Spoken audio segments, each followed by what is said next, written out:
What's up mga kalaptop, no? For today's video mga kalaptop is may papakita ko sa inyo na bagong storage box natin.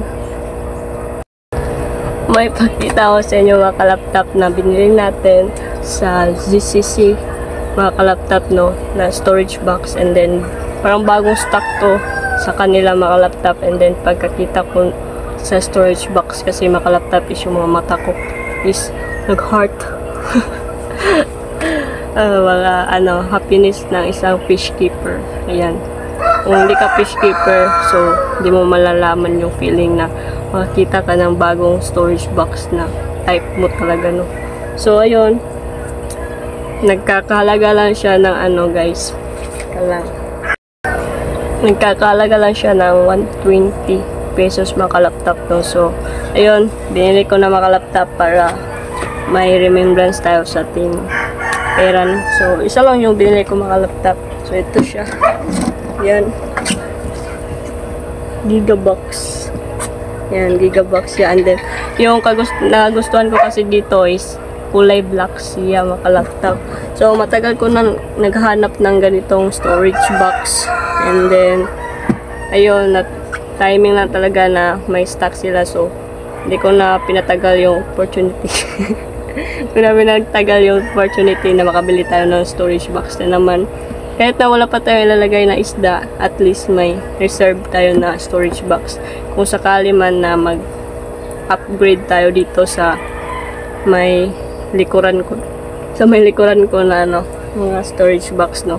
Para siyang maglalagay naman tayo ng stante. So, in case makalaptop na kailangan natin ng storage box, may lalagay tayo ng mga bagong isda dito, yung mga fry, yung mga kahit na nung isda, diba, may reserva tayong isang storage box. So malaking tulong na rin to, no. Malaki na rin to siya.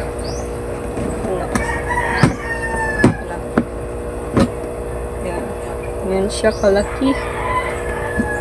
Sakto lang to sa mga guppies, lalo na yung mga fry natin na gapi, no. And then ayun, marami pa naman silang stock doon mga kalaptop, kaso binili ko na lang to para hindi tayo maubusan ba. Diba? So bibili pa tayo ng ganito mga laptop, maraming storage box para malagyan natin siya ng Persian setup na ganito. Yan, ilalagay natin dito sa Persian over, basta yung stante. Yan, Persian ganito na setup. Yan yung may ganito ba. And ilagay natin siya dito para may mas matipid sa space yung gagawin natin. And then yun lang yung gusto kong iparating sa inyo, guys.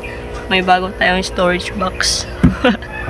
And ayun, so bala ko palang mag-breed ng betta fish or mag-alaga ng betta fish mga kalaptop, kasi may naghahanap ng betta fish sa atin. And then wala pa tayong maibigay ng mga isda kasi wala pa available din, wala pa din tayong available ng mga guppies dito or kahit na anong isda, no.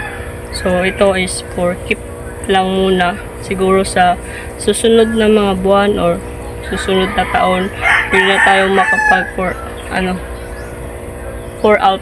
out ng mga isda. So ayun lang, matagal pa yung process talaga mga laptop sa mga isda natin na pinapalaki.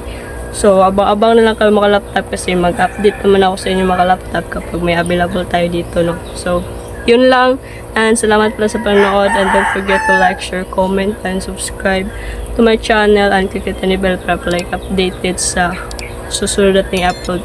So yun lang mga kalaptop, and thanks for watching. Peace out.